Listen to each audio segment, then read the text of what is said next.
Ny olombelona dia ny hita-maso sy ny tsy hita-maso. Misy fomba anankitelo ireto hamarantantsika ny atao hoe olombelona.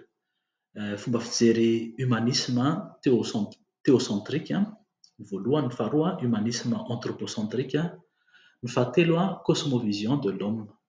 Inona moa izany mahasamihafa an'izy telo ireo? Ny humanisme théocentrique, théos avy amin'izay atao hoe Dieu dia ny olona izany dia avy amin'Andriamanitra mankao amin'Andriamanitra. Izay moa izany ny fomba fijery ny fiangonana ny atao hoe olona.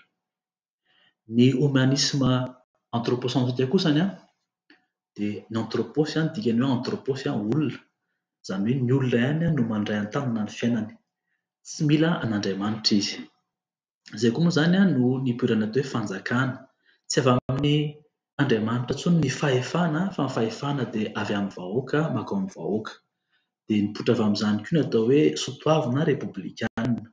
Isika dia afaka mandray ny atao hoe républicaine frantsay ohatra dia liberté, égalité, fraternité, ny fahafahan'ny rehetrarehetra, ny fitovizantsika rehetrarehetra ary isika rehetrarehetra koa dia mpirahalahy.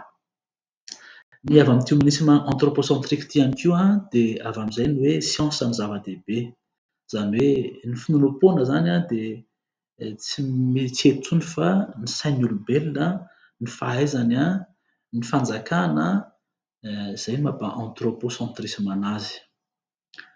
Momba ny atao hoe cosmovision de l'homme indray dia ito ny naha malagasy antsika.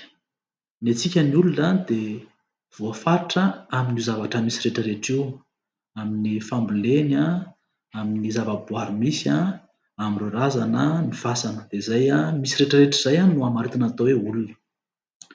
Hevitro manokana ity hoe mahatonga ny fiainam-piarahamonina malagasy ankehitriny mikorontana dia ny homophobie, ny izay hoe cosmovision, ny théocentrisme sy ny anthropocentrisme izay.